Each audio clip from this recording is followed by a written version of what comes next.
Boa noite a todos que estão presentes. Nossa gratidão por mais um estudo de Maria. Hoje encerramos o nosso ciclo de 6 estudos. Hoje, dia 23 de fevereiro,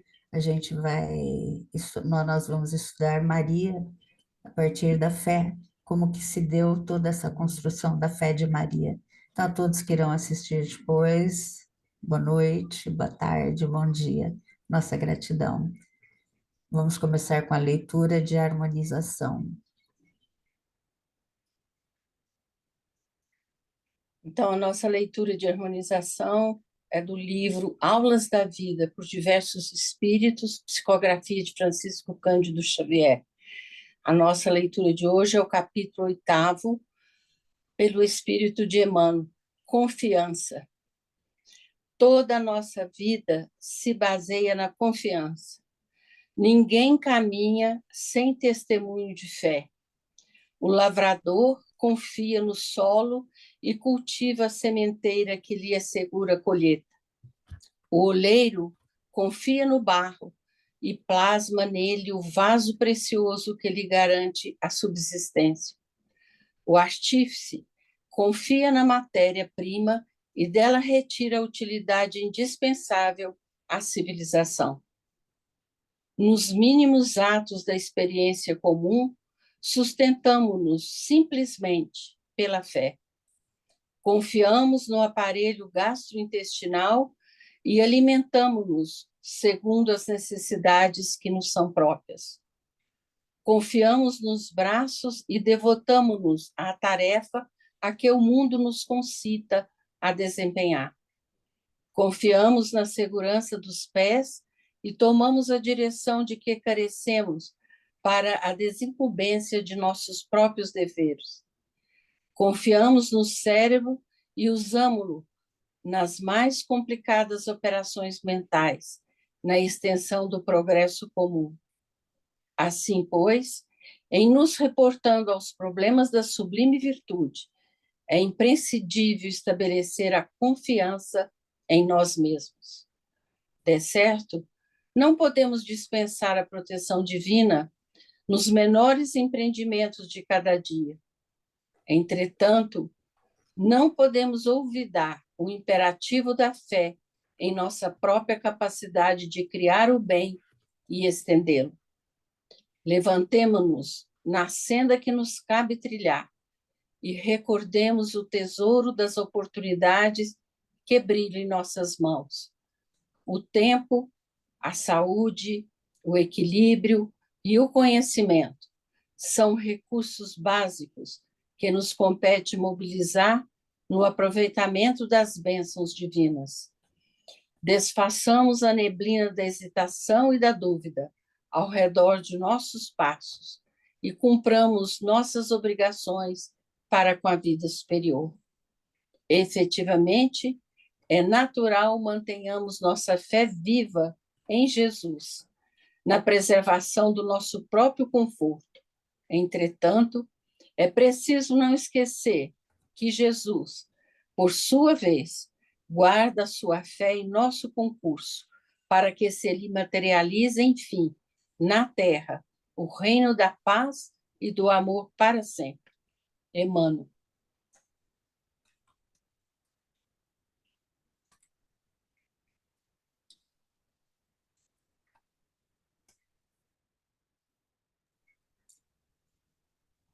Agora A a Beth nossa oração. Faria, né? A Beth que ficou responsável, minha querida. Isso, sim. Estão me ouvindo, né? Nos concentremos e visualizemos as luzes divinas a nos banharem. E agradeçamos.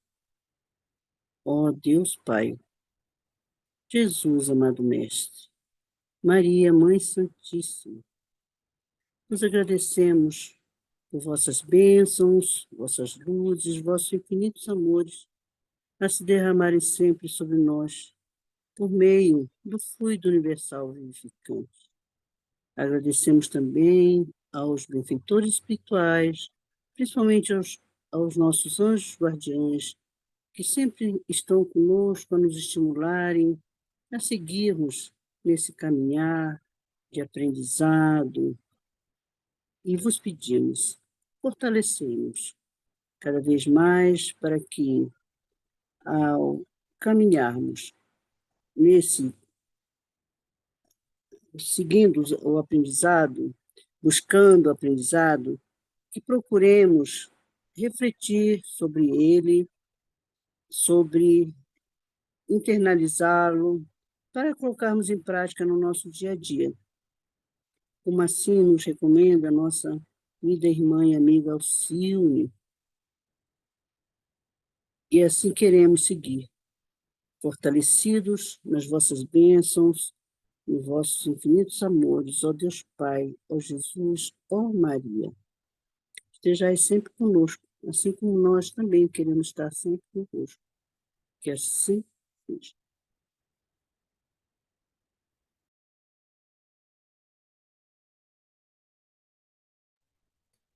Graças a Deus. Gratidão.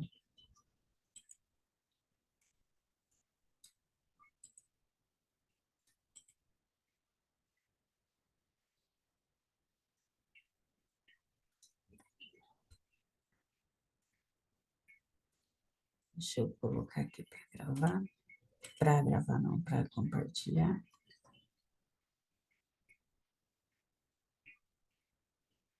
Vocês estão vendo, né, agora a tela, né? Bom.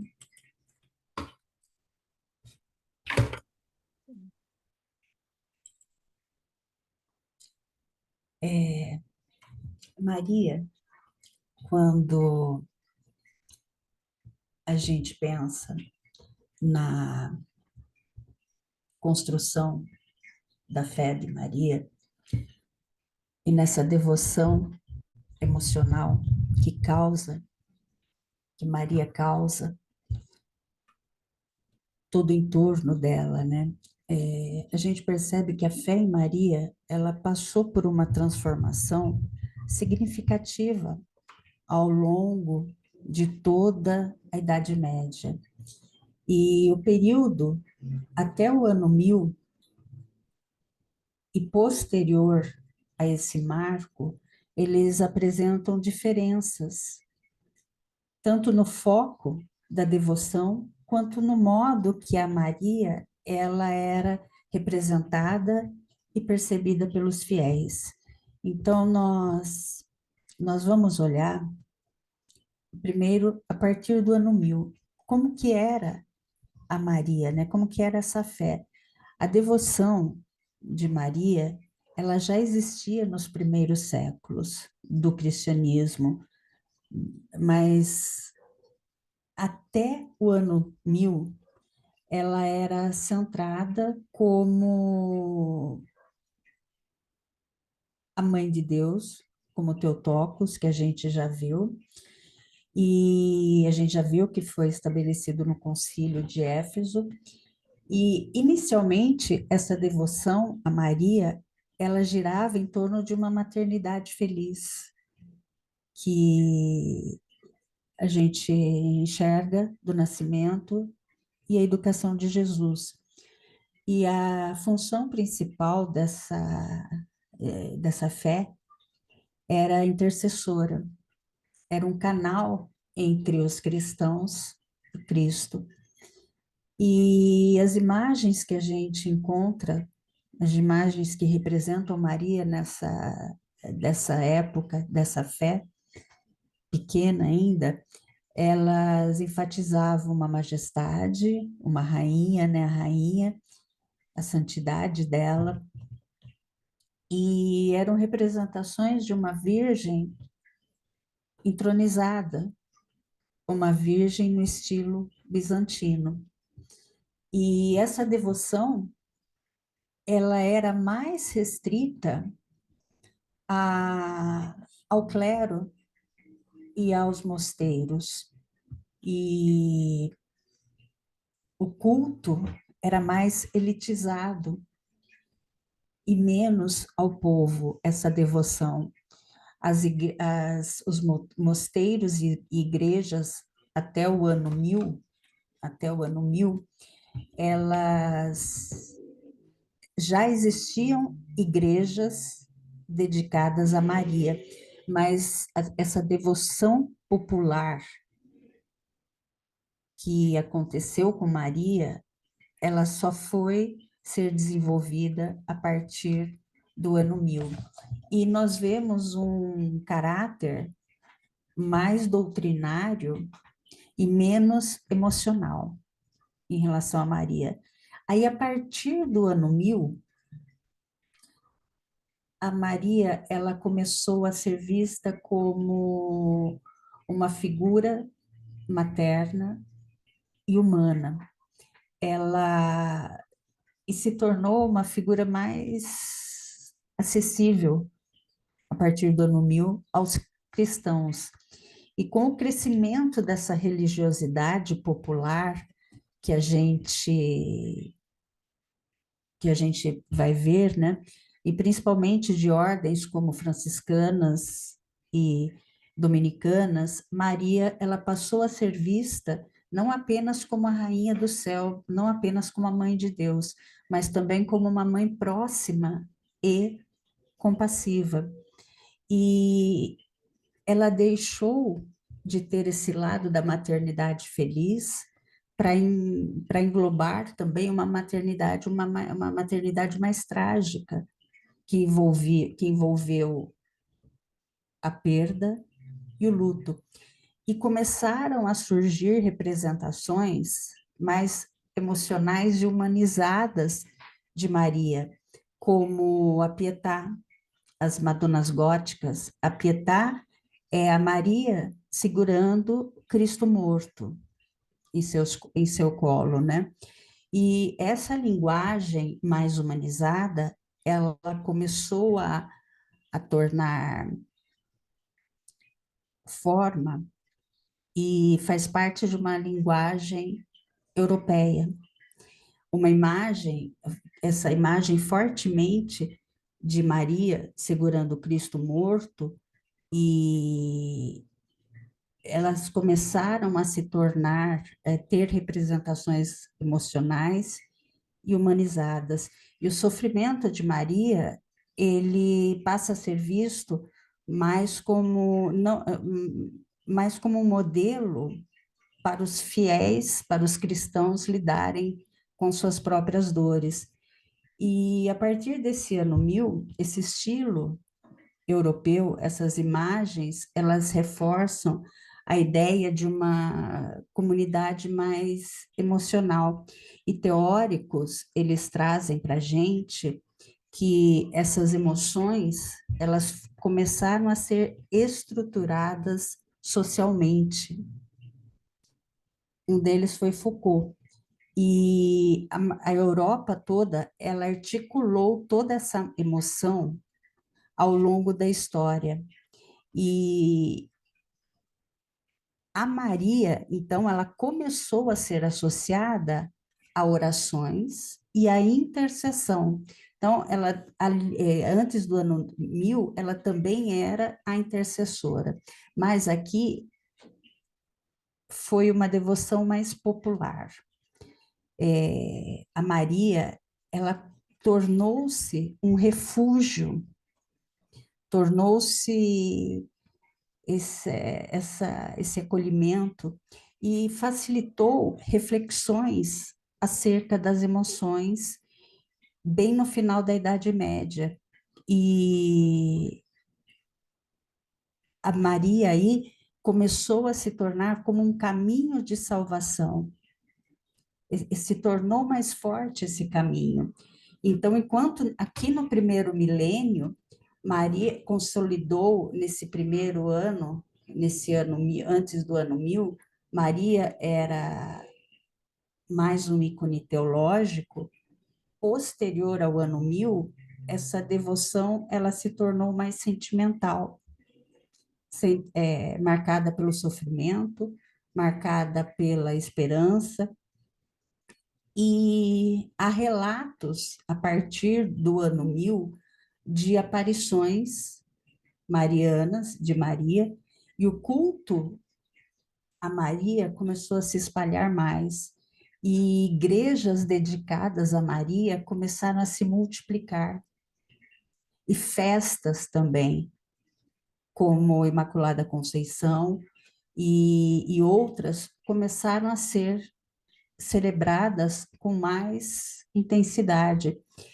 E Maria foi ficando cada vez mais associada à intercessão, à oração. E aí tivemos Rosário, se, ele se popularizou entre os leigos e não mais entre o clero e a elite, e isso foi mais a partir do século XIII.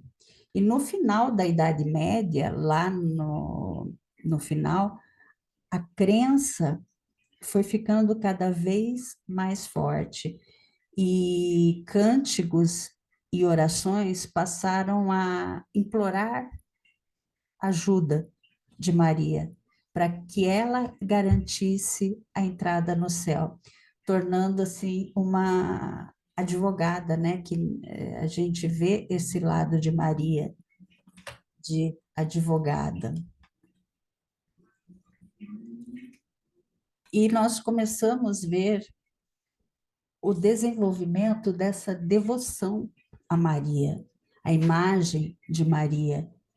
E centros, mosteiros, eles começaram a estudar essa prática de devoção a Mariana. E eles desenvolveram rituais, desenvolveram orações, cultivando como uma penitência, cultivando esperança. E veio aí, no século XII, o conceito de purgatório e fortaleceu essa ideia de que Maria poderia interceder aos cristãos em sofrimento. E o que é esse purgatório, né? Então, essa crença medieval que existia nessa época do tempo, ele era que o purgatório era para todos, exceto para santos e para os condenados, porque o purgatório era uma passagem, era como se fosse era uma passagem por um período de limpeza, sofrimento, antes de alcançar o céu. Então, essa crença no purgatório, nesse período de purificação pós-morte, fez com que Maria se tornasse uma intercessora poderosa. Ela, nesse contexto, essa noção de Maria como um refúgio, trazendo consolo, esperança, e até alguns milagres começaram a surgir para aqueles que sofriam. E segundo a teologia cristã da época, o purgatório, as pessoas que não eram santas, que tinham pecados menores a expiar, tinha que passar pelo purgatório. Já os condenados, aqueles que tinham cometido alguns erros, pecados considerados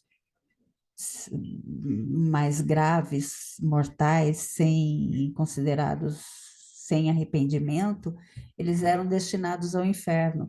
Então, que era considerado um estado de separação de Deus. As almas do purgatório, elas já estavam garantidas ao reino do céu, após essa purificação.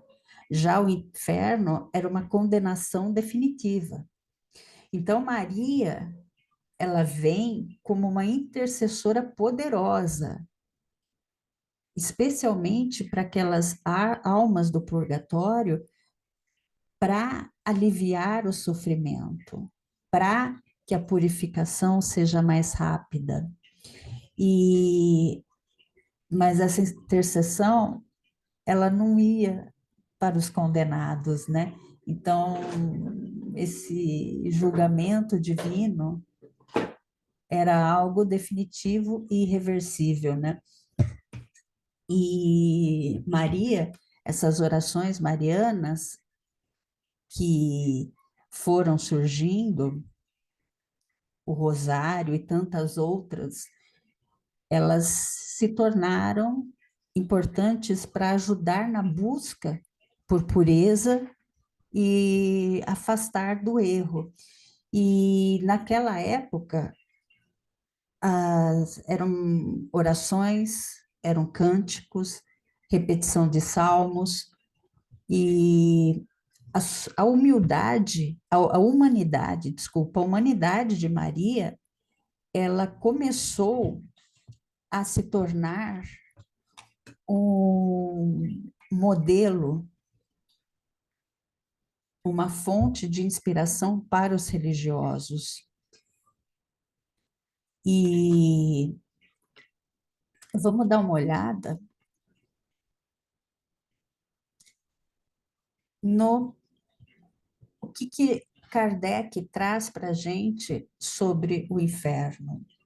Aqui é um trecho, eu não vou ler, mas é um trecho que está no Evangelho segundo o Espiritismo. Vou deixar para vocês irem lendo.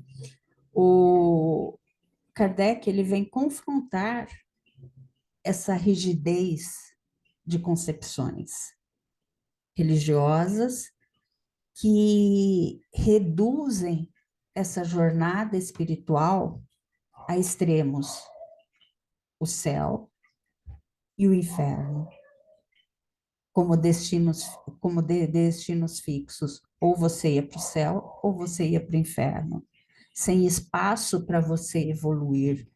E a imagem de Maria vem ressoar profundamente essa dualidade.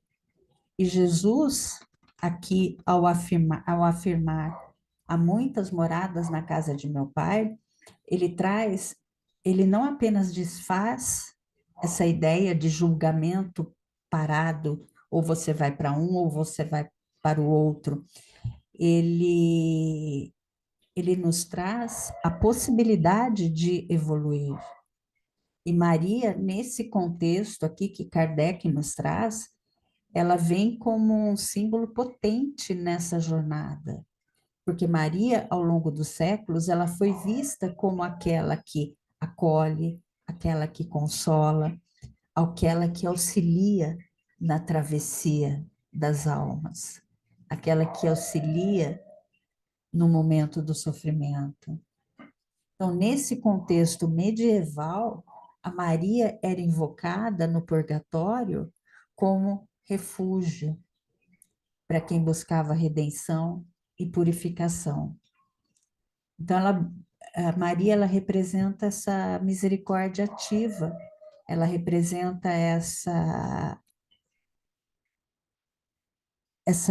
que estende as mãos aos espíritos em transição.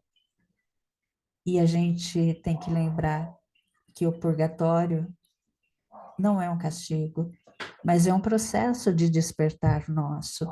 E Kardec questiona, né? Se há progresso, não há sorte definitiva. Kardec vem questionar aqui, ó. Se há progresso, se há sorte definitiva, não há progresso. E isso quer dizer o quê? Maria, por sua vez, ela encarna essa história. A história de Maria, da maternidade terrena, a sua intercessão espiritual, ela vem trazer para a gente que nenhum espírito está condenado à estagnação. Assim como ela, todos nós podemos transcender as nossas sombras, os nossos lados escuros, e o inferno. A gente transcende. O inferno não é um local de fogo eterno, mas é um estado de consciência que se dissolve quando a gente se abre ao amor, ao autoconhecimento, ao acolhimento. E Maria é, é esse acolhimento. E ela vem também nos lembrar que as moradas, as muitas moradas, não são celas, mas são portas. Que cada porta guarda a promessa de que mesmo nas noites mais densas, há uma centelha divina nos chamando a seguir em frente. Não por medo do inferno, mas pela certeza de que o céu é uma construção coletiva, feita de passos, feitas de perdão, feitas de esperança.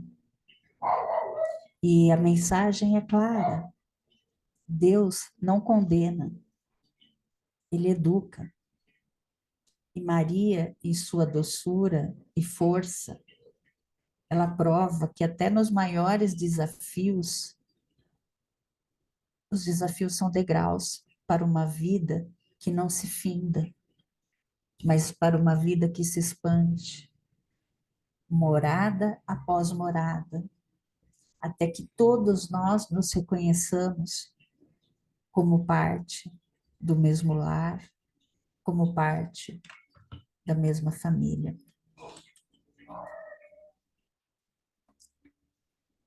E a gente vai ver a paixão de Cristo e Maria.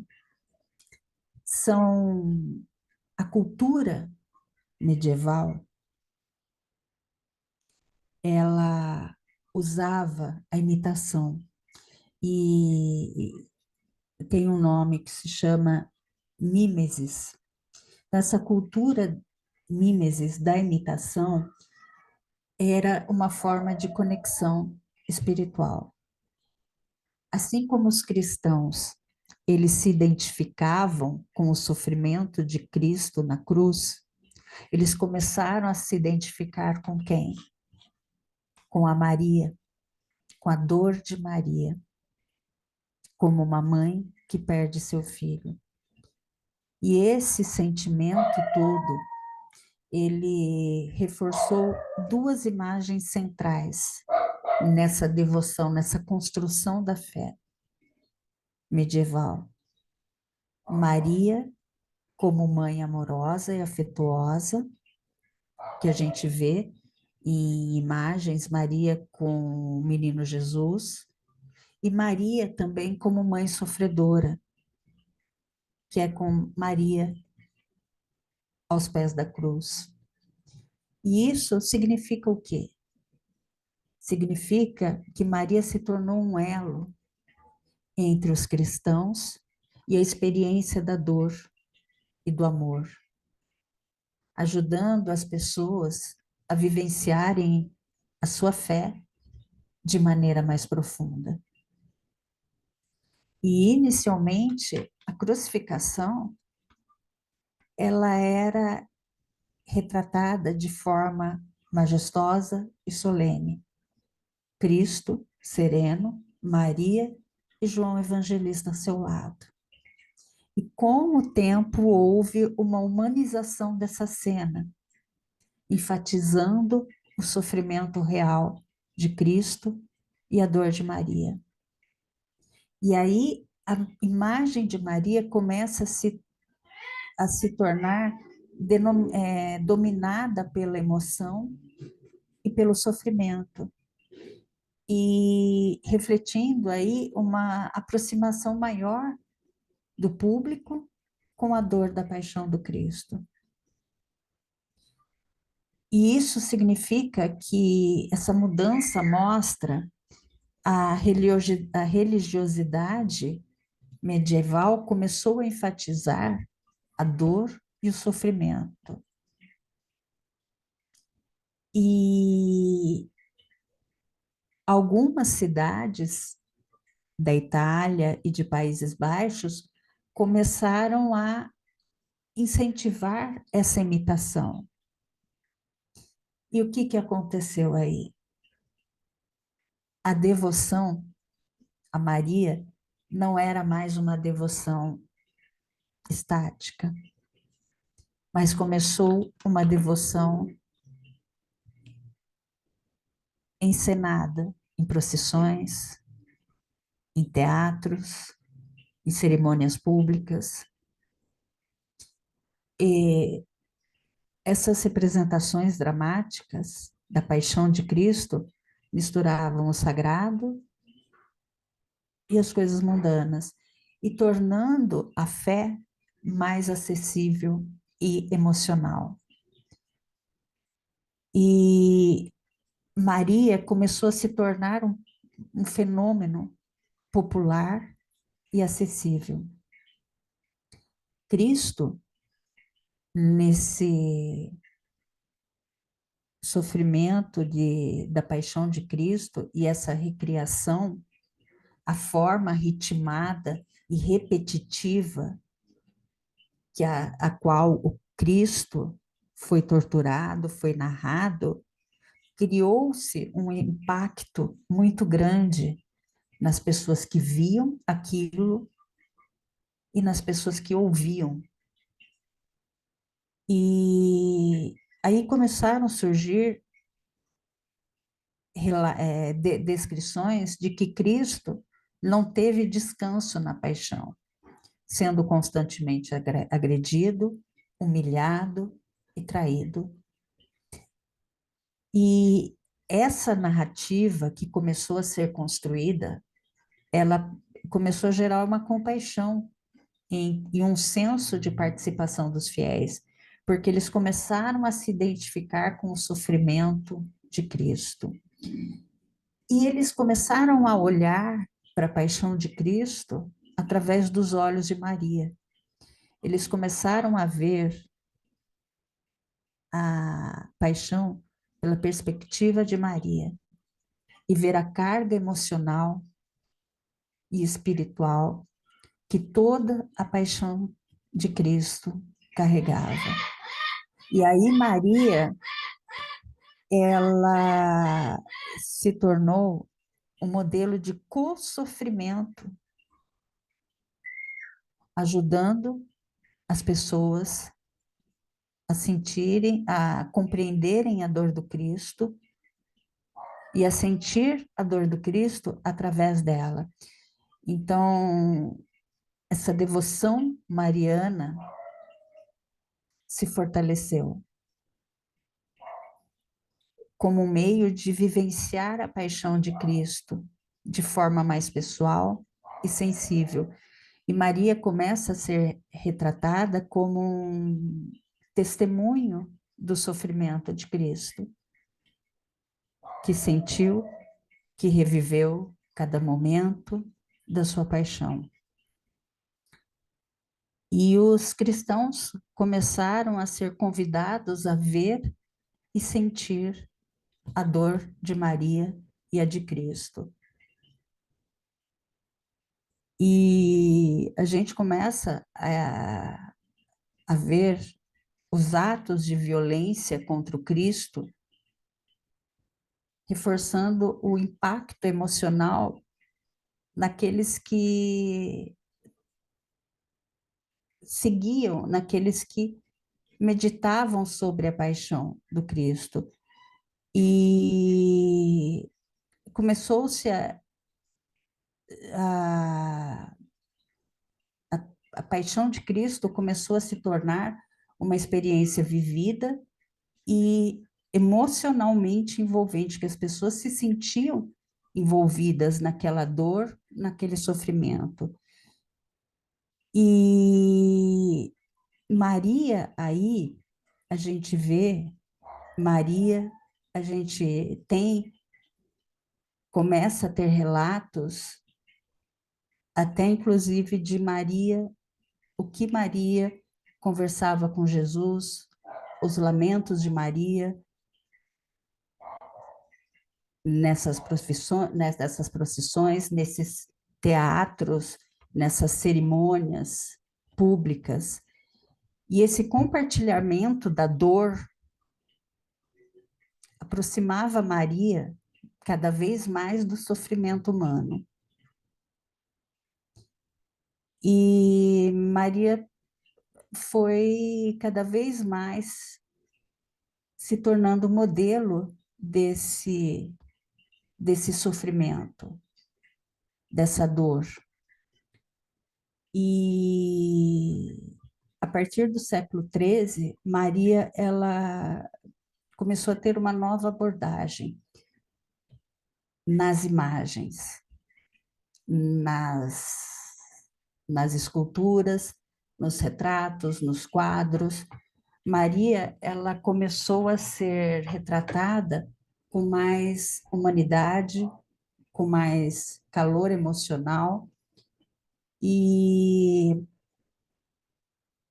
e Maria, ela começou a ser o culto mariano, começou a se expandir entre as igrejas, das igrejas para os lares, para os espaços domésticos.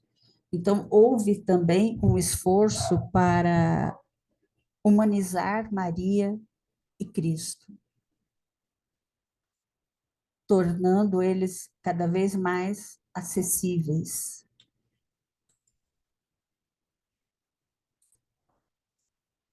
E aqui já é uma imagem dessas que começaram a ser trazidas ao público, né? É uma imagem de Maria mais humanizada. E um trecho do Evangelho segundo o Espiritismo, de muitos chamados, poucos os escolhidos, Kardec, nesse trecho do Evangelho segundo o Espiritismo, ele nos convida a um exame sincero sobre o verdadeiro significado da fé e da transformação interior, que muitos se dizem cristãos, participam de ritos, exteriorizam atos de devoção, mas não permitem que a essência do Evangelho molde as suas atitudes e sentimentos. Maria, ela nos ensina que a verdadeira espiritualidade, ela não se encontra nas palavras ou em práticas exteriores, mas na entrega silenciosa ao amor, ao serviço. O sofrimento de Maria diante da cruz não foi uma lamentação vazia, mas um testemunho vivo de renúncia, compaixão e confiança em Deus. Maria não apenas orava, ela viveu a plenitude da caridade e da entrega. Ela sustentava os discípulos e permaneceu fiel até o fim. E Kardec, ele vem nos ensinar que a nossa evolução, ela ocorre não pelo que a gente diz que crê, mas pelo que a gente transforma dentro de nós. De nada adianta a gente orar diariamente, se a oração e se essa ligação com Cristo, com Maria, com Deus, não nos torna mais paciente, mais indulgentes. De nada adianta o conhecimento se ele não nos leva a agir com mais fraternidade, com mais desapego. Então, Kardec, ele sempre vem nos trazer esse alerta para a incoerência entre a aparência da fé e a verdadeira reforma íntima. Quando a gente parar de dizer eu creio, mas eu sinto, a gente tem que sentir. Por isso que são muitos os chamados, mas poucos os escolhidos, porque são poucos os que vivenciam o Evangelho, que seguem, que tentam seguir o exemplo de Cristo, de Maria, e tornar-se um instrumento de luz, de acolhimento, perdoando, servindo. Que o verdadeiro discípulo do Cristo não é apenas aquele que ora, mas é aquele que transforma a sua oração em gestos de amor, de caridade. E Kardec também, ele nos traz na Revista Espírita de dezembro de 1859 sobre a prece. A prece é um consolo para o coração. É uma ponte. Aqui vem falar de quem já foi. E a gente vai ver que o porquê de quem já foi, né? Que há um culto aos mortos nessa época medieval. E, em sua essência, a oração nos conecta com Deus, nos conecta com os que partiram, com a memória dos que partiram já, mas também é o amor que nunca se desfaz.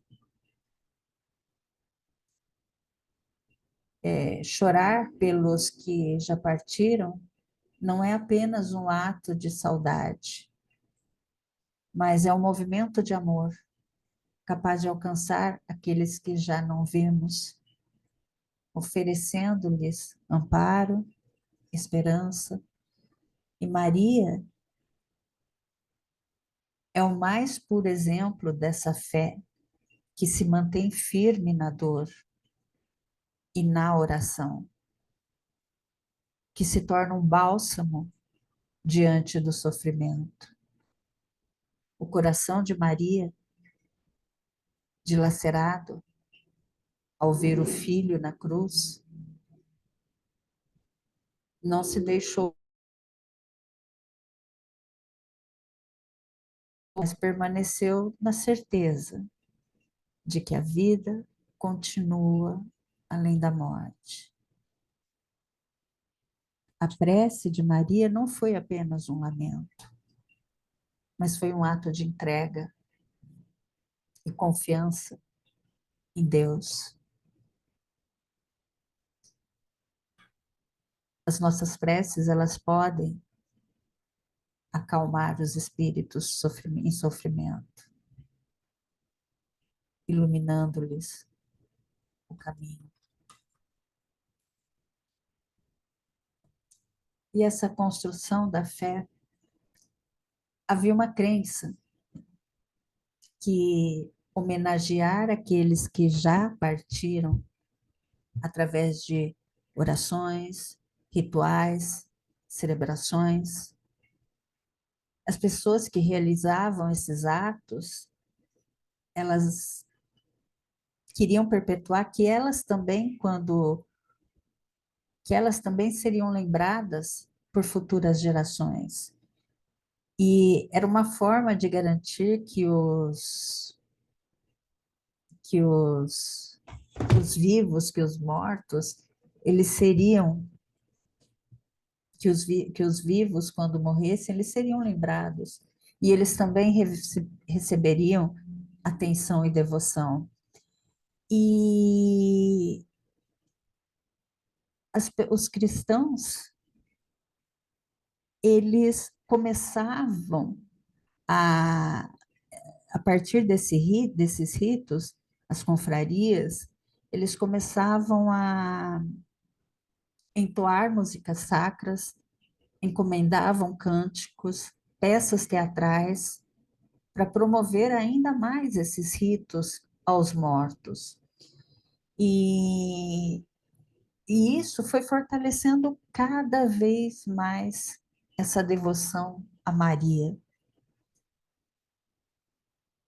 Obras de arte, músicas, peças, esculturas foram cada vez mais sendo criadas, manifestações artísticas que ajudavam justamente a reforçar esse sentimento religioso e criar um ambiente de reflexão, um ambiente de oração. E essas práticas eram públicas e tinham esse impacto. E também eles acabavam enfeitando, ornando a cidade. Então, capelas começaram a ser construídas, aquelas procissões enfeitadas, retábulos, que são aqueles ornamentos que ficam, ornamentos geralmente feitos de pedra ou de madeira entalhada, que ficavam acima dos altares, para reforçar essa devoção. Surgiram as flagelações penitentes, as penitências a Maria. Então, surgiram esses ritos aos mortos e esses ritos da crucificação. E Maria foi tendo um papel de destaque também nesses. Ela era exaltada nesses louvores e na devoção. Lembra que era uma época que eles imitavam, era mimesis. Então, eles ligavam a memória ao sofrimento de Maria, à adoração. Então, a dor de Maria passa a ser vista como rememorada, então eles rememoram Maria e passa a ser vivenciada. E a gente encontra vários escritos, várias orações sobre a vida de Maria, de Cristo também, nessa época, e a paixão de Maria sendo retratada como a que sofre de maneira intensa pela morte de seu filho. E a dor como um poderoso meio de gerar empatia e uma conexão emocional entre os cristãos. E cada vez mais ela foi se tornando um modelo de compaixão, um modelo de sofrimento, de sacrifício, de você aguentar o seu fardo. E a religiosidade, os grupos foram cruciais nesse desenvolvimento dessas técnicas devocionais a Maria. E o sofrimento de Maria cada vez mais foi sendo dramatizado de forma intensa, com a... E aí houve comoções públicas também de desmaios, desesperos ao ver Cristo na cruz. E Maria, ela foi associada a essas experiências de luto e veneração.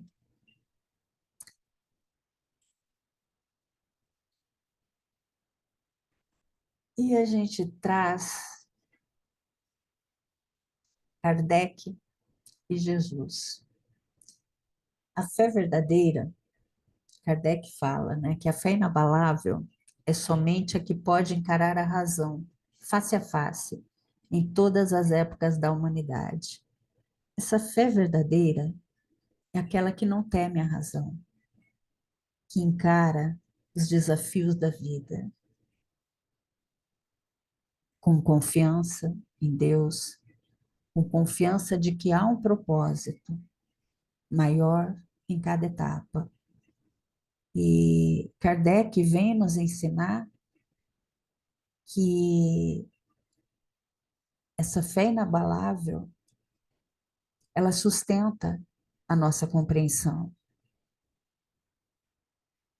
e não na cegueira. E nos auxilia a ver, a enxergar a verdade que nos cerca. E Jesus, no Evangelho de Marcos, um homem, ele se aproxima de Jesus e em sua humildade, ele pede não riquezas, não poder, mas ele pede a visão. E Jesus, em sua infinita compaixão, lhe responde: vá, vai, a tua fé te salvou. E é um sublime ensinamento isso. A fé que abre os olhos, que abre nossos olhos, mas não apenas os olhos físicos. Ela é a fé que ilumina o nosso espírito, que ilumina a nossa alma, que revela o caminho, desperta o nosso espírito para o amor, para a verdadeira compreensão da vida. E Maria, na sua grandeza, ela sempre soube ver. A sua fé não era passiva. A sua fé era ativa e transformadora. No silêncio da manjedoura, na angústia da cruz e na esperança da ressurreição, Maria ela vem nos ensinar que a fé não é apenas um consolo, mas é uma força que nos guia, que, no, que nos impulsiona a seguir o Cristo. Assim como esse cego que foi curado. E Kardec, ele nos traz, né, que ele nos convida nessa mesma jornada de fé, dessa fé esclarecida. Maria não é apenas uma figura do passado, mas é um símbolo da fé que acolhe, que sustenta, que intercede. E como espíritas, como cristãos, como católicos, como umbandistas, como protestantes, como evangélicos, como cada um com sua crença, independente de qual seja ela. Nós somos chamados a seguir o Cristo pelo caminho da renovação, da caridade e da transformação interior. Então, que Maria nos inspire a ver além das aparências, a enxergar o Deus que existe em cada um de nós.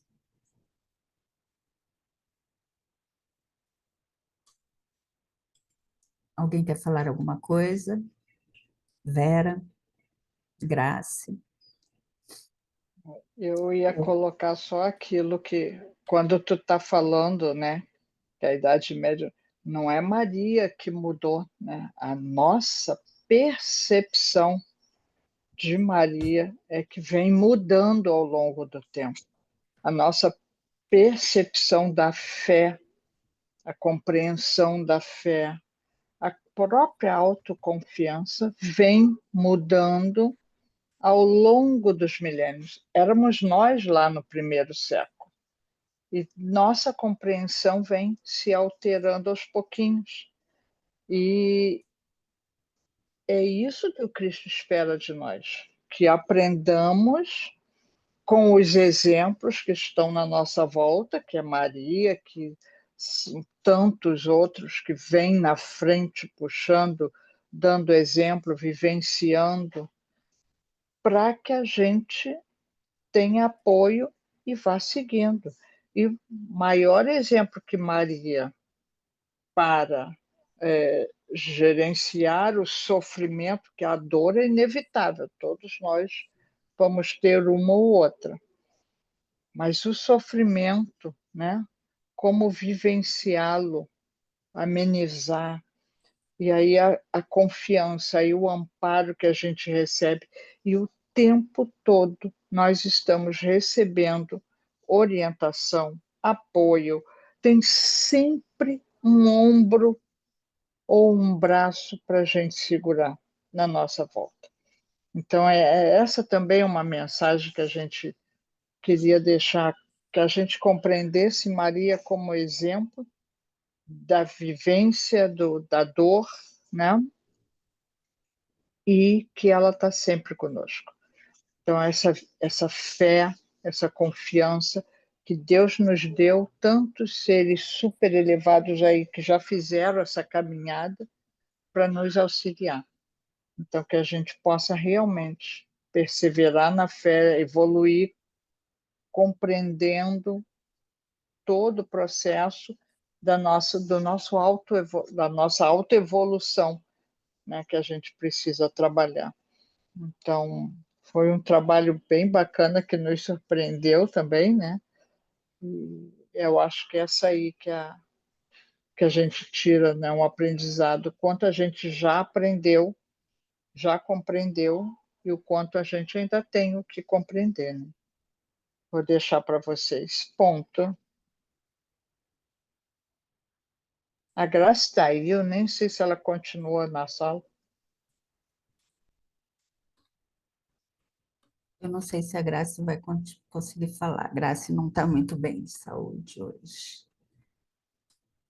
Se alguém quiser falar alguma coisa.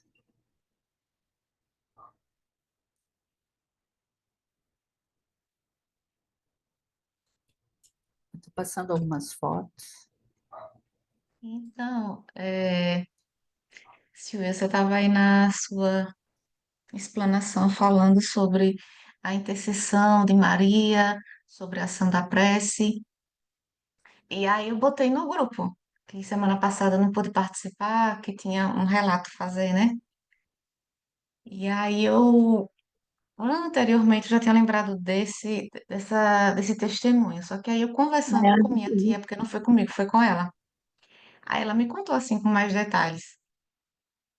Aí ela, minha avó, lembro da história de minha avó, que chama Maria, ela já é desencarnada. Só que é um desencarne recente, tem uns 3 anos mais ou menos, o desencarne dela. E aí, quando ela ficou doente, ela na época estava com 84 anos de idade. E foi um adoecimento assim, repetindo. Ela tinha as limitações, as doenças mesmo dela, mas assim, teve um rebaixamento e aí a gente já levou para o hospital e lá ela ficou 70 dias internada. Desses 70 dias, 30 dias foram na UTI. Eu achava que ela ia desencarnar no hospital. Só que aí, não. Aí, uma noite, a minha tia, ela relata que fez uma oração, porque elas ficaram todas muito. Ficou todo mundo muito abalado, porque essa é a perda mais, assim, difícil para a gente. Foi a partida dela. E aí ficou todo mundo muito triste, né, e tal. E minha tia, numa noite, fez uma prece à Nossa Senhora, como eu falei, né, que a minha família tem já essa devoção por Maria. E ela fez uma prece bem intensa e ela disse que adormeceu, fez aquela prece mesmo pedindo a Nossa Senhora que tivesse oportunidade de minha avó retornar, ainda ao convívio familiar. E ela disse que adormeceu. E no momento que ela estava naquela fase entre a vigília e o adormecimento, ela recebeu uma rosa prata. Ela estava deitada e ela disse que viu na hora que uma rosa prata surgiu. E realmente, minha avó retornou. Eu achava que ela ia voltar muito mal, muito debilitada. Eu digo, eita, que agora a vovó vai para cama. Não, voltou. Com as limitações, porque ficou muito tempo internada, né? Foram 70 dias de internação, mas assim, tomava o banho dela na cadeira, depois voltou andava com dificuldade, mas depois voltou a andar, voltou à rotina dela. Claro, com as limitações por conta da idade. E ela permaneceu conosco durante 1 ano e 3 meses. Aí depois ela teve um novo adoecimento, e aí dessa vez foi rápido. Ela não ficou tanto tempo internada. Ela adoeceu na quarta-feira, apresentou uma febre, e eu achava que ela se recuperaria e ficaria de boa. Eu digo, poxa, ela passou pela outra e não foi. Eu digo, essa que aparentemente é mais simples, ela não vai fazer a viagem dela agora. Eu imaginava, né? Só que aí ela adoeceu na quarta, teve uma febre, aí eu conversando com ela, eu digo, olha, vamos leva para o hospital para ver direito, né? Porque febre em idoso e tal. E aí, nisso, ela acabou ficando internada, e quando foi, isso foi na quarta, quando foi na sexta, ela desencarnou. Então, assim, foi um desencarne razoavelmente, assim, rápido. Então, eu achei, assim, bem interessante, porque realmente Maria intercedeu, né, junto a Deus, que Ele é quem comanda, né, a nossa vida, o nosso prazo. E ela retornou, permaneceu 1 ano com as filhas, conosco. Acho que foi bom para fortalecer alguns laços, né? Para a gente ter esse momento, né? Ainda de, entre aspas, de despedida. Foi assim, uma graça alcançada, dentre tantas outras que Maria nos proporciona.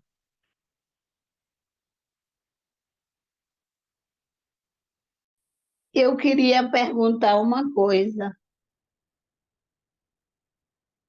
Eu não estou conseguindo. Por favor, Margarida, pode falar, minha querida. A gente está Eu te queria que ouvindo. você falasse sobre Maria, ela intercedendo lá no para ajudar as pessoas que morreram, principalmente aquelas que tiraram a vida lá no umbral, porque eu acho assim uma coisa tão importante isso. Eu me emociono com essa parte. Então eu queria saber mais. Vera, quer falar? Nós fizemos um pouquinho estudo sobre essa parte, né? Porque realmente as pessoas que tiram a sua própria vida não são pessoas totalmente alienadas, são pessoas que tiram a vida num momento de desespero, uma situação de desespero. Tem gente que fala, a pessoa é covarde ou é corajosa para tirar a vida. Não é nenhuma nem outra, é desespero, é sofrimento. Saiu E de novo. vejam, oi?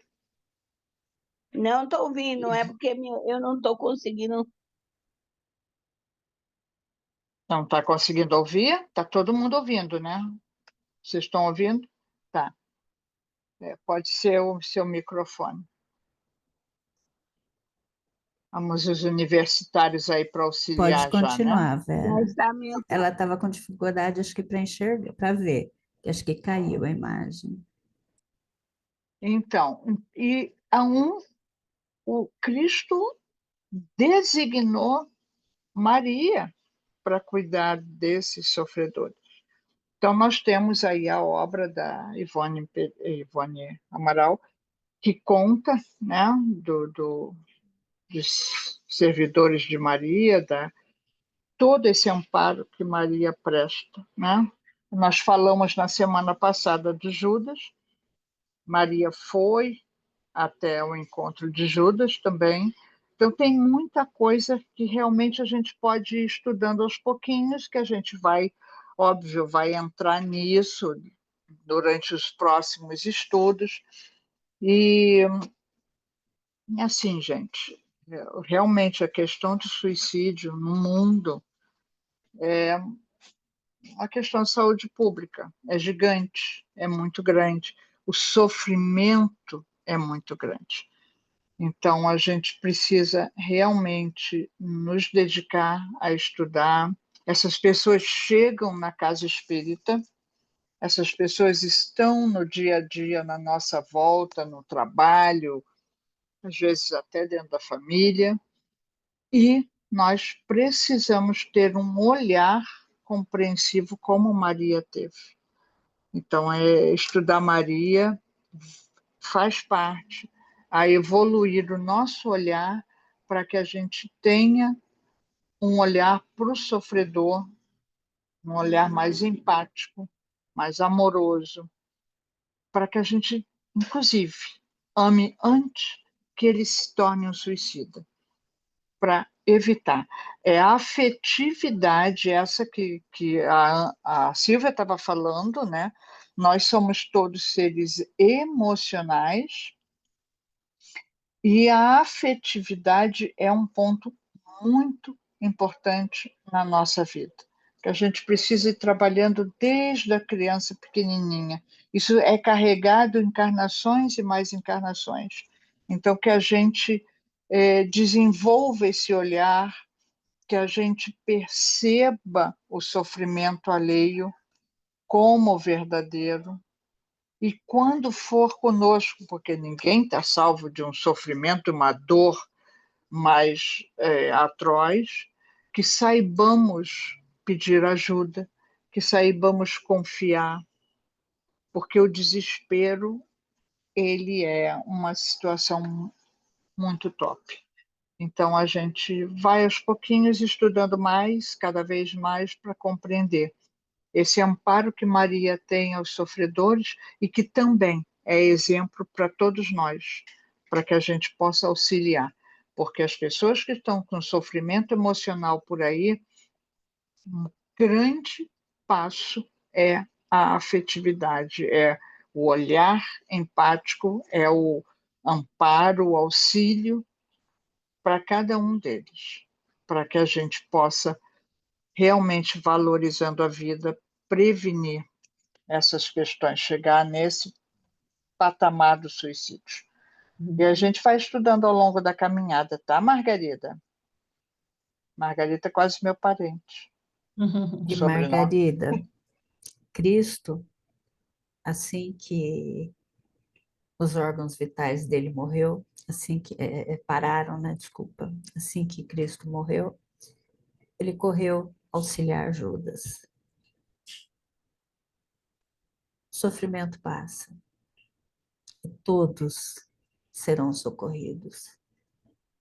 Todos serão socorridos, independente de ter cometido essa tristeza que é contra a própria vida, eles serão socorridos. O sofrimento acaba, tudo vai passar. E Cristo designou a própria mãe para cuidar disso. Cristo pediu a própria mãe para cuidar do sofrimento, não somente para os que chegam à via de fato, mas para todos que sofrem, todos que estão em algum momento em situação de sofrimento. E todos nós somos dignos de receber uma mão, de receber os braços estendidos. Então, os que estão no umbral, eles receberão também os abraços, eles receberão o acolhimento, receberão a luz. E podem ter certeza que num grupo de estudos de Maria, ou em grupos de estudos que se tem o Cristo como em mente, a luz que é de cada coração aqui, de cada um que está aqui, encarnado, desencarnado, se transforma num farol e atinge o coração de quem está em sofrimento. E a gente tem que pedir em nossa oração também. A gente viu sobre a prece, então que a gente não esqueça. Mágida quer falar, Vera e a nossa querida Graça. A Por favor, Magda também levantou a mão depois. Quem? A Só Mágida Isso. É só rapidinho que eu lembrei de uma situação para vocês verem como é que é a coisa. Uma vez na casa espírita, a gente teve, sabe aqueles dias que você praticamente passa o dia na casa espírita, né? Então, teve uma reunião administrativa, depois tinha os trabalhos, cada um para o seu lado, o estudo e o mediúnico, era dia de mediúnico. E no encerramento da reunião administrativa, fui eu que fiz a prece, e no meio da prece, no meio, passou aquela ideia, os suicidas. Tem sempre alguém para, né, buzinar no ouvido da gente. E aí eu, no embalo ali da prece, eu me incluí os suicidas. Passou. Depois os outros trabalhos seguiram e bateu lá no mediúnico um espírito dizendo, agradecendo a prece, a lembrança dos suicidas, porque muitas vezes eles são esquecidos e eles recebem. E uma mínima prece, bem singela, bem pequena, é um bálsamo para eles. Então, que a gente se recorde de todos os que a gente ama, de todos aqueles que sofrem, de todos aqueles que partiram dessa encarnação por vias do suicídio. Então, vamos lembrar, e é Maria que está lá, e ela conta também conosco para isso. Ponto. Graça? Que é a Quem Mágida levantou primeiro. antes primeiro? Isso. A Não, não. Mágida. A Graça, né? Ela deve estar. Não, pode deixar. Eu Então, falo por favor, rapidinho no Graça. final. Falar, vou fazer até onde eu consigo, mas não vou me demorar. Certa feita, eu tive uma experiência muito interessante. Eu participava de uma mistura entre tratamento e, ao mesmo tempo, participando de uma pesquisa médica. E era numa área onde aqueles pacientes que estavam naquele setor estavam com estado grave, né? Doenças terminais, a grande maioria com estágio de metástase bastante avançado. Então, muitos daqueles pacientes ali já haviam perdido partes do corpo, um sofrimento realmente atroz. E a gente conversando entre aquelas pessoas, alguém falou: olha, o índice de suicídio aqui é imenso, precisamos estar sempre de olho, porque o pessoal está tão sofrido, tão dolorido, que eles se entregam. E eu fiquei tão impressionada, porque para mim não fazia tanto sentido. Porque se eles estavam ali lutando pela vida, pela saúde, em determinado momento eles achavam que não valia mais, não conseguiriam. Eu fiquei me questionando sobre isso durante algum tempo. Até que certa vez eu fiz um pedido na imprensa, fiz um pedido especial. Eu pedi que eu pudesse sentir um pouco do que eles sentiam para poder compreender de fato o que é que se passava naqueles corações, qual o motivo daquilo tudo. E terminada a prece, e aqui vocês fiquem livres para acolher ou não a informação, mas eu me vi tomada por uma angústia, era uma sensação de sufoco, como se o peito apertasse, nada mais tivesse valor, nada mais importasse, como se as forças faltassem, a esperança estava nula, eu não acreditava em nada, ao mesmo tempo eu tinha ideias de finalizar de imediato toda aquela dor, toda aquela angústia.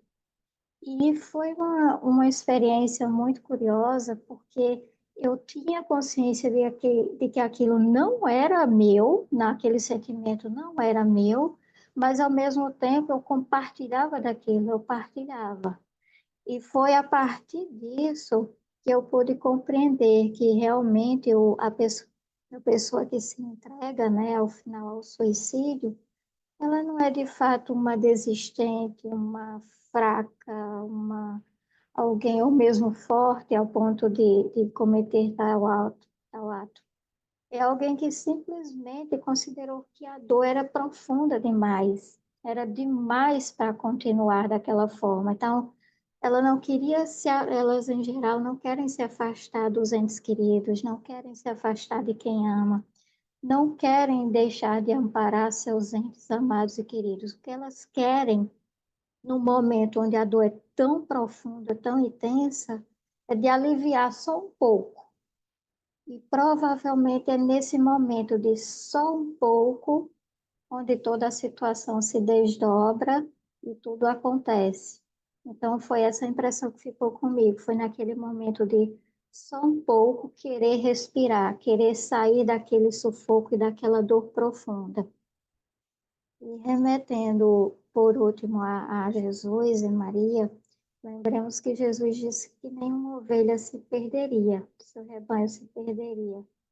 Então, nada mais justo, nada mais correto do que ele entregar justamente essas ovelhas que passaram por uma dor tão profunda, algo tão dolorido, a pessoa que possivelmente, acredito muito nisso, ele mais amou enquanto esteve encarnado.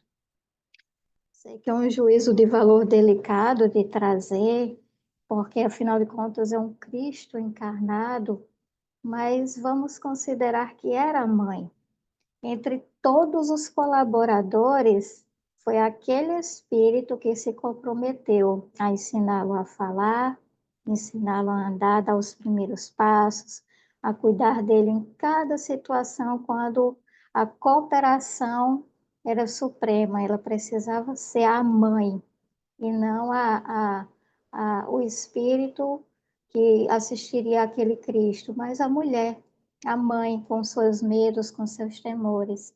Ele precisou de alguém assim, então arrisco mesmo a dizer que muito provavelmente naquele momento de humanidade, naquele momento mais carnal, foi esse o ser que ele teve um grau de afeição muito maior, para além da própria situação, né, de compor uma família espiritual. Afinal de contas, Maria possivelmente é assim, né, um espírito que faz parte daquela gama de seres, daqueles seres em torno do Cristo, que se comprometeram em que tinham um cabedal de depuração para que pudesse acolher em seu corpo, né, tamanha vibração. Então, quando Jesus entrega essa tarefa de amor, de acolhimento e de grande esperança à sua própria mãe, ele entregou a melhor pessoa, o melhor ser que podia existir. E quando Maria vai resgatar Judas, né, sabemos pela psicografia da Maria Dolores, né, o retrato de mãe, e é muito bonito o final, quando Judas pergunta quem é, e aquela senhora, né, que está querendo auxiliá-lo, que deseja amá-lo daquela forma tão profunda e retirá-lo dali, ela diz: Eu sou tua mãe. É a maternidade universal, né? Maria está acolhendo ele como um filho também do coração. E assim é com todos aqueles que nesse momento de fraqueza, de dor profunda, é isso que ela deve fazer, né? Ir até eles, direto ou indiretamente, sabemos que tem emissários, como mãe, colocá-los no colo de alguma forma. E não tenho a menor dúvida que esse amor é um grande diferencial para a retomada de consciência e para tantas outras oportunidades a partir dali. É isso.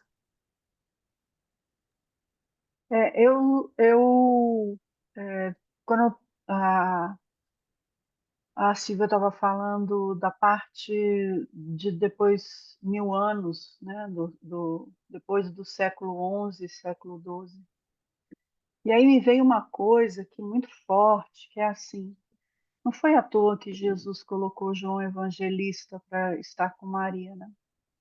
E depois também não foi à toa que ele escolheu João para poder fazer o evangelho já com a mediunidade, a espiritualidade tão assim acima, né?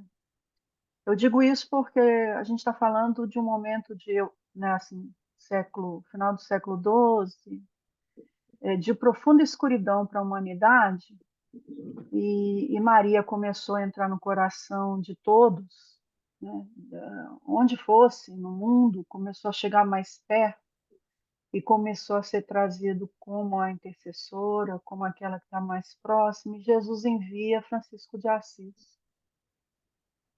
Eu fiquei pensando muito nisso. Um espírito da envergadura, né, de João Evangelista, aceita para vir como grande luz, para iluminar aquele período de tanta treva e escuridão. E, ao mesmo tempo, eu fico imaginando ele ali, tão próximo de Maria, e tanto fez por todos nós, né? A gente está falando aqui de grandes feridas na alma, profundas feridas na alma. E aí eu fico lembrando de que um ser, um espírito que veio e que ninguém lembrava, ninguém precisava, né, se dirigir a ele, de que ordem fosse, católica que fosse. Era enviado de amor. E eu tenho assim uma profunda de que o vínculo entre ele e Maria, quando esteve aqui, Jesus, foi poderosíssimo também. E aí eu não sei se eu estou me fazendo entender também, porque vocês estavam indo por um caminho, mas para mim isso é uma questão muito forte, sabe? Muito forte. É esse amor, né? Que, como Jesus é o amor que se fez carne, certamente ali nos corações, Francisco de Assis abriu caminho, novos caminhos para os corações que ali estavam precisando tanto e reverbera até hoje, né? Junto a Maria, junto a toda a mensagem evangélica de amor. Beth, eu ainda não sei como levantar a mãozinha, depois me ensine. Eu quero dar um testemunho. Eu nasci melancólica. Pelo que a minha mãe fala, eu era uma criança triste desde criança, que eu não me lembro, né? E a minha mãe já me falou isso, eu já adulta, com filhos, quando ela me contou a história da minha infância, que eu vivia chorando pelos cantos. E quando eu li realmente aquele texto lá do Evangelho sobre melancolia, me encaixou direitinho, sabe assim, era exatamente o que eu sentia. Então, já depois de adulta, eu tive uma crise forte de depressão, né? Eu comecei a sentir que eu precisava de ajuda, então, muito antes de ter essa crise, eu já fui procurar ajuda psicológica, né? Muito antes. Mas até que a crise veio, como uma gota d'água, ela veio. E aí eu pedia para o médico, eu lembro que eu pedia para o médico me dar choque, me fizesse apagar, porque a dor é tão violenta que você quer fugir realmente do mundo, sabe? Então, eu jamais pensei em suicídio, jamais, jamais, jamais, né? Eu vim de religião católica e então nunca me passou essa ideia pela cabeça. Mas eu pedia para o médico me apagar por aquele momento. Eu queria entrar em coma, digamos assim. Então eu pedia que ele me desse choque, né? E ele dizia assim para eu ouvi ele dizer para os enfermeiros: "Nossa, mas eu já dei a dose mais forte do remédio que eu não lembro qual era o nome e ela não se acalma, e ela não se acalma." E aí, né, eu continuei procurando, né, tratamento, né, com psiquiatra, psicólogo. Hoje eu só tomo um remedinho para ansiedade, tá? Porque depois que eu entrei no espiritismo, eu entendi muita coisa, né? Porque antes eu vim da igreja católica, né? Então só depois que eu entrei no espiritismo é que eu comecei a entender muita coisa, o meu processo, digamos, né? Inclusive fui até procurar fazer terapias de vidas passadas, mas graças a Deus nem consegui fazer, que hoje eu entendo que não preciso. E quando eu estava em tratamento, eu lembro que eu voltava sempre chorando muito, muito. Olha, imagina só, eu vi para casa dirigindo, chorando. Então, sabe qual era a música que me acalmava? Aquela do Roberto Carlos. Nossa Senhora, não, me dê a mão, cuida do meu coração. da minha vida. Só essa música me acalmava.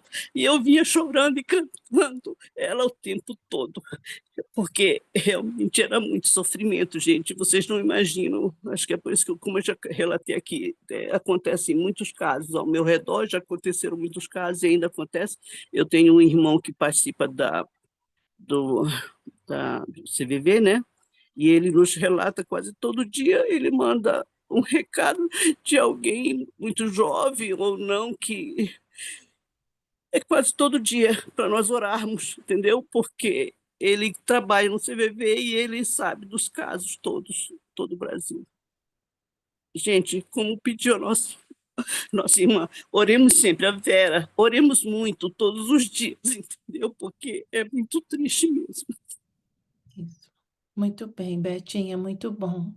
Silvia, eh, queria apenas assim, hoje, mais do que nunca, você estava muito mais iluminada, inspirada. Tivemos um estudo grandioso, belíssimo, sabe? Muita gratidão. 6 encontros parece que foi pouco. A gente quer mais. Mas esse sexto estudo foi assim, coroado mesmo, iluminado, viu? Foi muito bonito, toda a sua equipe. A nossa gratidão a toda a equipe que te acompanha, encarnados e desencarnados, porque foi um estudo assim que agradou, né? Preencheu os nossos corações a todos. Então, de alguma forma, sempre nos toca o coração, né? E Maria não tem palavras, né? Então é isso. Nossa gratidão por essa oportunidade que você nos deu de estar aqui estudando com você. Viu? Obrigada. Como eu falei lá no grupo, né, de facilitadores, como que a gente vai abandonar Maria depois disso, né? A gente vai se sentir órfão. Então, que a gente, eu acho que quem idealizou esse estudo não fomos nós, né? Foi Maria, foi a necessidade de estarmos com Maria, necessidade de olharmos para os nossos irmãos, olharmos para e a gente ter essa compaixão, ter esse amor, não só por Jesus, mas de elevar o amor a Maria, né? Porque ela é mãe, ela entende do sofrimento, ela entende de auxílio, de consolo. Então, nós somos instrumentos e nós estamos aqui por Maria, por Cristo, por trabalho, por serviço, né?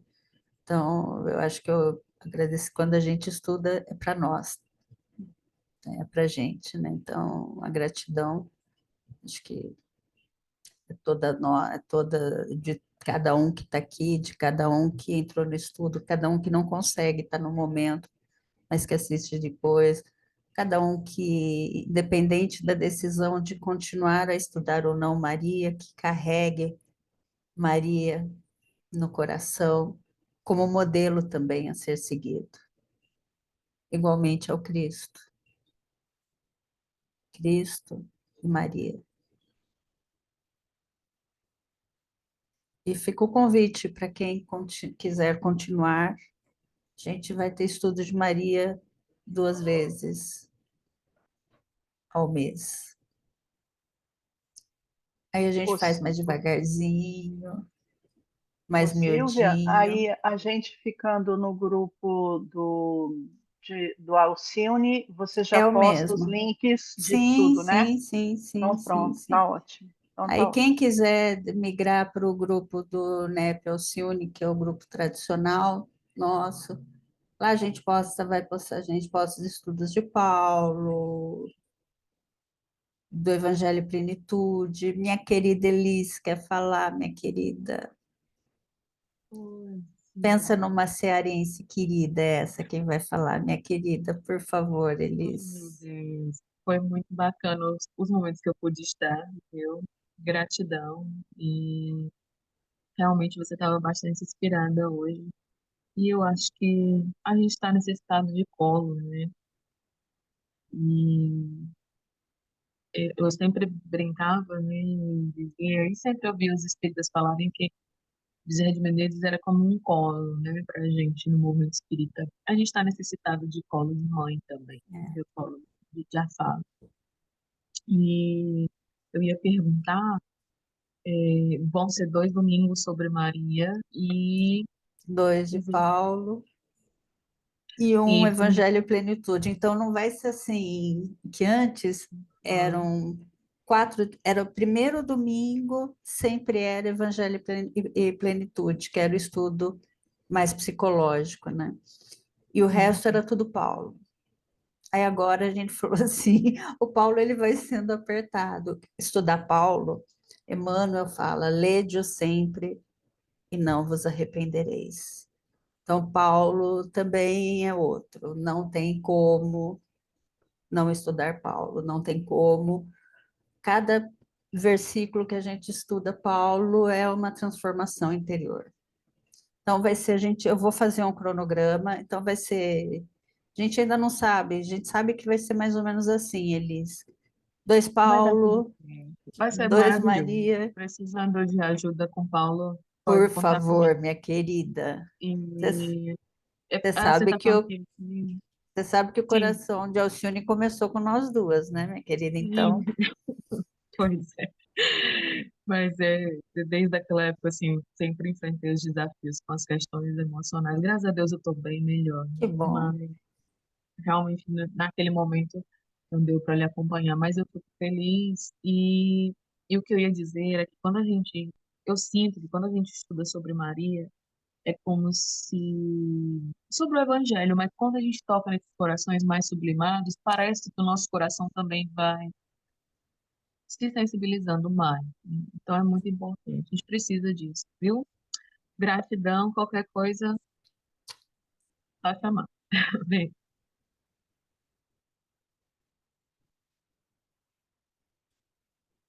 Meus queridos, eu vi, depois eu não consegui acompanhar o chat, mas depois eu vejo se tem alguma pontuação, alguma pergunta, e se tiver alguma reflexão eu posto no grupo. E eu acho que eu vi uma pergunta da Letícia, a gente volta dia 9. Então, domingo que vem a gente vai fazer uma pausa, não tem estudos, e a gente volta dia 9. A gente só não sabe se vai voltar já com Paulo ou se vai ser com a gente estuda as cartas aos Coríntios, porque é uma carta muito atual. É uma carta muito atual. E eu vou subir os estudos de Paulo de anos atrás, que também é uma preciosidade. Então, para vocês irem assistindo com calma, quem tiver vontade. E a gente vai fazendo, quem desejar entrar no estudo de Paulo, a gente vai fazendo devagar para que vocês não peguem o barco andando. A gente vai fazendo devagar, tá? E aí, Até, estudando até como um por, NEP, até para quem, a gente como, se quando, organizar, onde, né? como, porque aí se acha que ainda não, mas faltou, a gente continua na próxima semana, então é sem pressa, sem pressa. A gente tem várias encarnações para fazer estudos. É, Então, o negócio é que assente, é que a gente realmente interiorize as reflexões, o e aprendizado. eu Mas é tenho, tranquilo. e eu tenho um testemunho também para coroar. Foi um pouco antes, eu não, acho que foi antes da gente sonhar com esse estudo de Baríade. Eu estava no estudo, até que eu postei o estudo do Simão Pedro, que é o palestrante, né? Acho que não sei se todos conhecem. Aí até falei, eu estava no NEP, aí depois eu falei para a Conceição, que é ela que coordena esse NEP, e às vezes ela me pede para gravar. Aí depois eu falei para ela, tia, tinha uma coisa para falar, mas eu não falei de vergonha, que ele vai falar nunca. Com o Simão Pedro eu nunca conversei com ele, né? Eu sonhei. Não é sonho, né? Que nem a gente fala, a gente tem a eternidade para estudar e a gente se encontra aí, desdobramento, e continua nossos estudos, nossos trabalhos, então a gente está junto já, não tem jeito. E eu sonhei com uma casa muito simples, e chegava assim, para chegar nessa casa era um caminho lindíssimo assim, entre bosques, entre montanhas, entre vales, e chegava nessa casa. E estava tendo um trabalho mediúnico, estava tendo algum trabalho e chegavam peregrinos. E eu vi o Simão Pedro, não o Simão Pedro apóstolo, o Simão Pedro espírita aqui da palestra.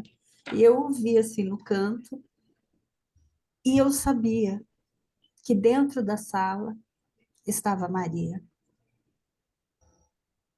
Chegavam peregrinos, chegavam pessoas e passavam, entravam, era um local de atendimento.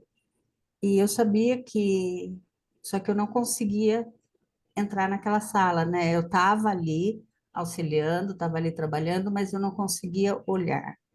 Mas Maria estava lá. Foi um sonho muito bonito. Aí eu vi, semanas passadas, eu estava no estudo e estava o Simão Pedro, ele que foi fazer estudo, mas eu falei, eu não vou abrir a boca para falar sobre isso. Eu só falei para a Conceição depois, em particular, né? E a gente fala, é sonho, ou é desdobramento, ou é trabalho, ou é estudo, né? E a gente já está sendo preparado, que a gente já está aqui, não é por acaso, né? Não é por acaso. Minhas queridas e meus queridos, Verinha, abriu o microfone? Tá aberto. A despedida, a gente não gosta de despedida, É, né? É só um até breve. é Quero até deixar breve. aqui meu profundo agradecimento pela oportunidade, né? Me passaram o link para eu entrar no grupo. Eu já tenho várias atividades dentro de estudos e trabalhos espíritas. Como é que eu vou conciliar isso? E eu confesso que na primeira reunião, no primeiro encontro, que se estava ajustando tudo, eu não consegui acompanhar direito. Ai, me desculpem, eu vou ter que atender aqui, me desculpem. Sem problema, minha querida. Sem problema. É justamente, é tanto estudo, é tanto trabalho, né, que a gente falou assim, para conciliar a agenda, falou, vai ser domingo, vai espremer ainda um pouco mais de Paulo, e Paulo nasceu desse estudo que eu vou começar a postar, que aí terminou o estudo, que também tinha data de começo e data de término. Aí a gente, a hora que estava terminando, a gente falou assim, e aí? E aí? A gente não vai deixar a gente tudo órfão de Paulo? Como assim? Mulher Aí, conta a missa toda. então, A espiritualidade mandou um recado. mas isso é outra. Aí a gente está junto até hoje. Aí o Lucas fundou, né, Pelciune, e entregou na minha mão e da Elis. Falou, toma que o filho é teu. E aí nós começamos a tocar, depois entraram outras pessoas na coordenação, hoje nós somos em 5, na coordenação do NEP Alcione. E cada estudo acho que a gente não pode mais abrir estudo de verão, porque a gente se sente abandonado quando acaba, né? E Maria não dá para, eu acho assim, não dá, não dá. Tem muito para estudar, tem muito para a gente ver sobre esse grande espírito em grande missão que veio para trazer o amor à Terra, né? Porque foi por ela que o amor veio à Terra. E essa questão da emoção dos sentimentos começou a ser falado e a ser socializado e a ser psicologicamente estruturado pela cultura europeia, com a devoção de Maria, porque antes não se falava, antes era brutalidade.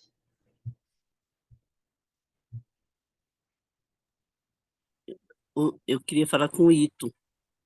Ô, Ito, com certeza você tem um pouquinho de alma feminina, Ito. Só O Ito você quer e tantas falar também. mulheres.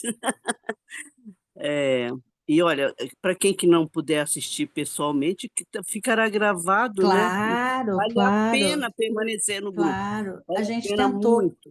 A gente tentou mudar o domingo para outros dias da semana. A gente sabe o que que é o domingo, como é cansativo, como é a segunda. A gente tentou mudar para outro dia, tentou antecipar para 7h30, porque começou às 8h30, porque começou em Manaus, pelo fuso horário de Manaus, então era 7h30, mas todo mundo já tinha se organizado. Aí não tem jeito, aí ficou 8h30, nós já estamos nisso, acho que há 5 anos, às 8h30 da noite, aos domingos. Ito Oi, quer Eto. falar? Uhum. Sim, queria só dar um. Bom, primeiro, quem foi que falou? Beth, né? Foi. E realmente, Beth, eu me sinto assim com muito compromisso com as mulheres. É o meu círculo muito grande de mulheres e acho que sou privilegiado por isso, né? Mas obrigado pelo carinho aí. Promete. E é o seguinte, eu queria falar só essa questão de grupos, de como que surge o grupo, etc., né, de estudo. Esse que eu criei do estudo da Revista Espírita foi em 2022, 23. E naquele, a pandemia, né? Todo mundo em casa, assistindo palestra do fulano, do ciclano. E muitos, como até hoje acontece, citam a Revista Espírita, né? Porque no livro tal da Revista Espírita, 1800 não sei quanto, para tem a passagem XYZ. E eu fui percebendo que eu não conhecia a Revista Espírita, né? Não, sim, conhecer, claro, né? Como a gente conhece, tem os volumes, etc. Mas não conhecia o teor dela. E aquilo me incomodou bastante. E até que cheguei em alguns grupos, né? E falei assim, gente, não sei vocês, mas eu estou pensando em criar um grupo da Revista Espírita. Aí expliquei novamente por quê, né? E alguém topa juntar comigo, 3, 4 pessoas já é o suficiente, né, para a gente fazer alguma coisa.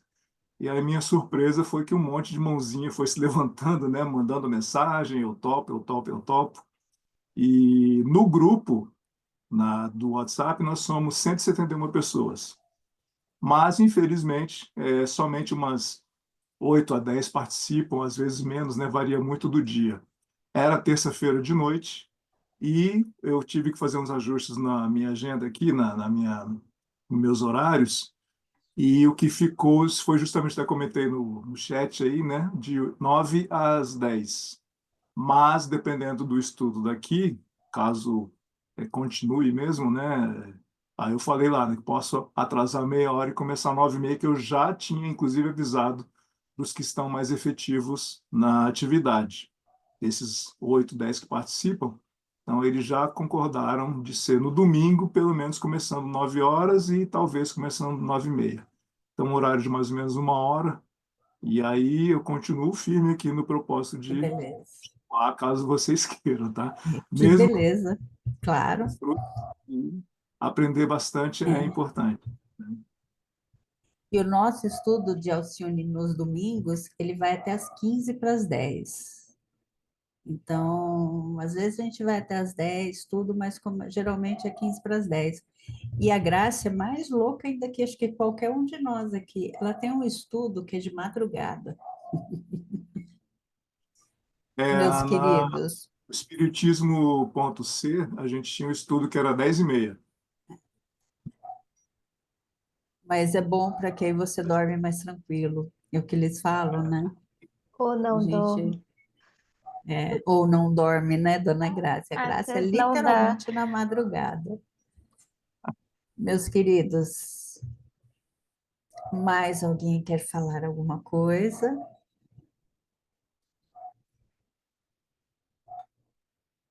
Podemos encerrar com uma prece, desejar descanso no carnaval em oração, porque tem um grupo da Winnie que faz parte com a gente aqui. Ela tem um trabalho muito bonito de evangelho no lar, no carnaval, em vários momentos do dia, porque a gente sabe que é bonito, é gostoso, mas há muitos espíritos sofredores que necessitam dessa festa. Então, é um momento de também oração.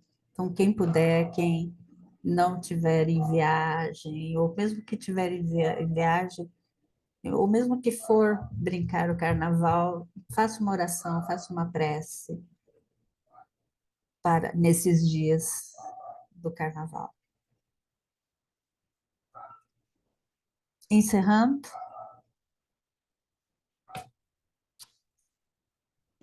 quem que pode fazer a nossa prece? A Winnie aí, minha querida. Olha lá, falei dela, ela está aí.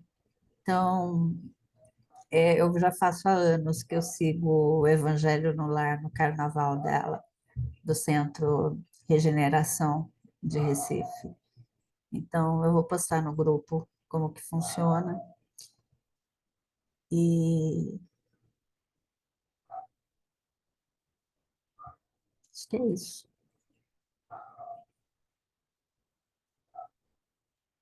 Graça vai conseguir fazer, Graça? Pode fazer, Vera, por gentileza. Entrando em Tá, emergência.